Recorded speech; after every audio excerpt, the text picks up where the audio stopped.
मैं रोहिणी दीक्षित आज आप सभी से इस फेसबुक पेज के माध्यम से जुड़ रही हूँ और आज हम बात करेंगे कछुए से संबंधित।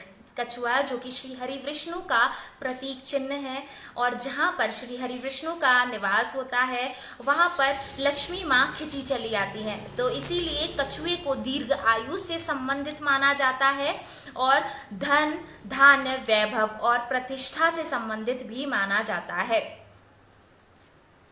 लक्ष्मी जी का डायरेक्ट संबंध है कछुए से और यही वजह है कि आजकल कछुए की अंगूठी सबसे ज्यादा प्रचलन में है, जो कि लोग सिर्फ और सिर्फ शौकिया तौर से पहन रहे हैं, जिनको अर्थ तक नहीं पता। लेकिन कई लोगों को अर्थ पता है, लेकिन उनको पूजित और अभिमंत्रित करना नहीं आता, जिस वजह से उनको फल नहीं मिलता और वो फिर कहते हैं कि ये चीजें काम नहीं करती। पर ऐसा नहीं है। कोई भी यंत्र हो, कोई भी रत्न हो, अगर उसमें आपकी आस्था, आपके भाव और आपका विश्वास जुड़ा हुआ है और तरीके से पूजित और अभिमंत्रित की गई हैं, तो वो आपके लिए कारगर साबित जरूर होंगी। वो आपको 100% अच्छे फल जरूर देंगी, पर बशर्ते कछुए की अंगूठी को जो वो हमें फल दे सके। तो सबसे पहले कछुए की अंगूठी हमेशा चांदी की धातु में बनवानी चाहिए। कछुए की अंगूठी हमेशा बृहस्पतिवार या शुक्रवार वाले दिन खरीदनी चाहिए और कछुए की अंगूठी शुक्ल पक्ष में गोधूली बेला में शुक्रवार वाले दिन पूजित अभिमंत्रित करके धारण करनी चाहिए। अब ये तो बात रही कछुए की अंगूठी से संबंधित, लेकिन कौन सी ऐसी राशियां हैं जिनको कछुए की अंगूठी धारण नहीं करनी चाहिए या जिनको ये कछुए की अंगूठी नकारात्मक प्रभाव दे सकती है? तो वो राशियां हैं कन्या राशि, वृश्चिक राशि और मीन राशि। तीन राशियों को कछुए की अंगूठी या कछुए का प्रतीक चिन्ह नहीं रखना चाहिए, क्योंकि इनको फिर इसके नकारात्मक प्रभाव भी देखने को मिल सकते हैं। वहीं इसके उलट बाकी 9 राशियां इन यंत्र को या अंगूठी को धारण कर सकती हैं, जिसके उनको 100% अच्छे फल मिलेंगे। अब क्या तरीका है इसको पूजित और अभिमंत्रित करने का?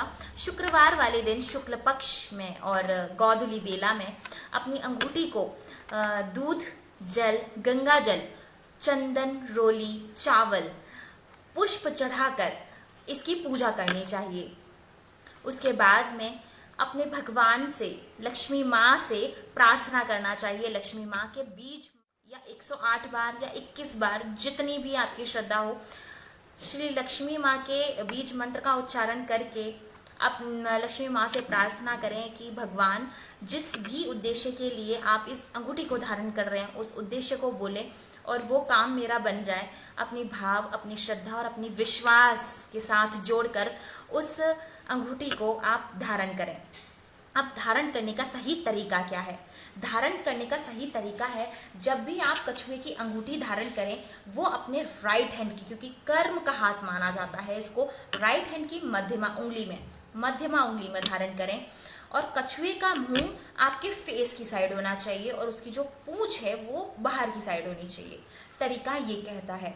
और यहीं पर अगर आप अपने घर में प्रतिमा रखते हैं कछुए की, तो उसके साथ में भी सेम ऐसे ही है, उसको भी ऐसे ही पूजित और अभिमंत्रित करना चाहिए। एंड सेकंड थिंग, उसका जो फेस है वो घर में आते हुए होना चाहिए और जो पूंछ है वो बाहर की साइड, मतलब एग्जिट की साइड में होनी चाहिए और जो उनका फेस है वो घर में प्रवेश करते हुए होना चाहिए।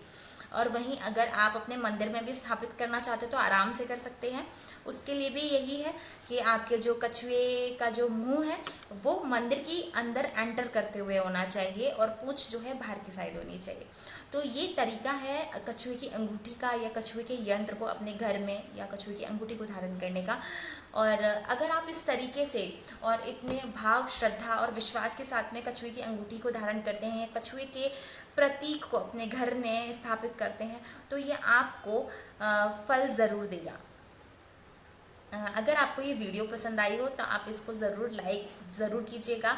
अगर आप नए हैं मेरे इस फेसबुक पेज पर तो आप मेरे फेसबुक पेज को लाइक करिएगा, फॉलो करिएगा, जिससे कि आप मुझसे जुड़े रहें और ऐसी ही वीडियो आप लोगों तक पहुंचती रहे। जय श्री कृष्णा।